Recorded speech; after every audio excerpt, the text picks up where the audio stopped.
this incident. Ang tingin ko, that individual na galing ng Leyte, he was asked to do a job here in Davao. O kung illegal man o hindi niya alam, then doon dinala siya, yan yung ginawa nila. And it could be na sinadya, para, it's easy to pay. Madali bayaran ng isang tao para gumawa and, a promise of a reward pag nagawa nila yung something, a criminal activity. Kasi sa gutom ngayon ng Pilipino, sa sobrang hirap. A few moments later. Naman sila ay personal na palibot na reason na mga taga-Kasamis.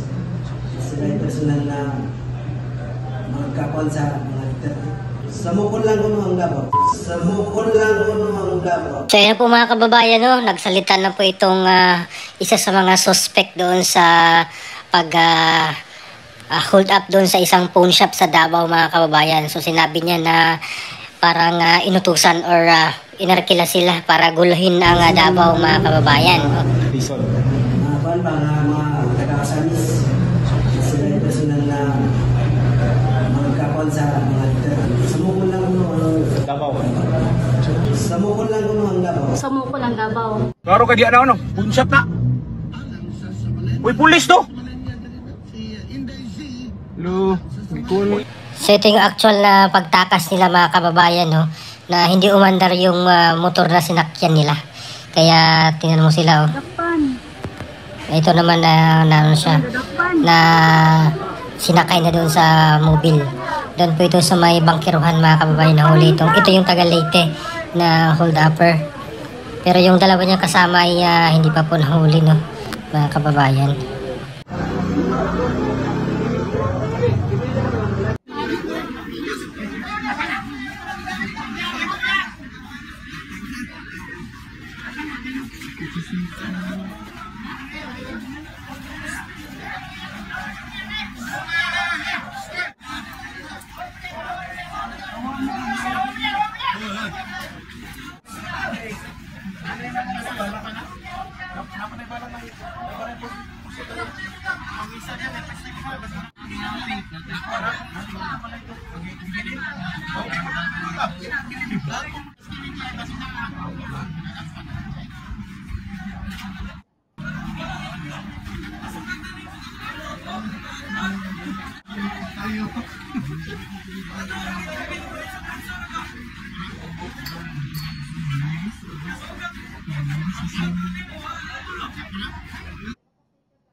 Dito mo kasi sunod-sunod. Dito pa lang daan sa... Kasi nagpupunta sila nagpupunta. Yung pagawas ko sa 7-Eleven. Sabihin ko sila nagpupunta. Elite, ang shop. Ang shop? Ang shop kayo.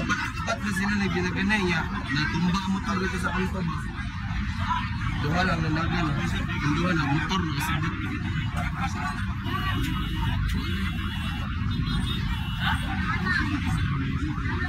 Bisa ka konsep ko. Tuloy ko sa Juan sa may Magallanes. Saan na dito ba? Hindi sila dito. Hindi sila nalaban.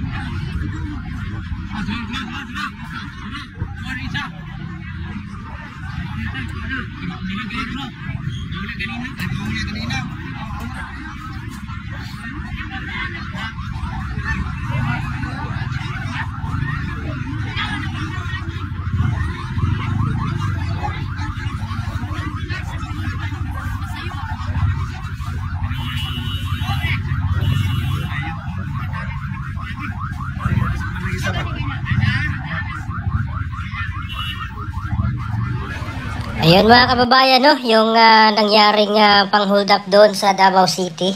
At ito nga po yung suspect na kumanta na umamin na po na binayaran sila para guluhin, no? Pumunta sa Davao para guluhin ang Davao, mga kababayan ng Davao City. So tama nga po yung sinabi ni Mayor Basti Duterte na it could be pinadala sila doon sa Davao daw para manggulo. So ano pong opinion nyo mga kababayan? Please comment down below dito sa ating comment section. Maraming salamat. God bless po sa ating lahat.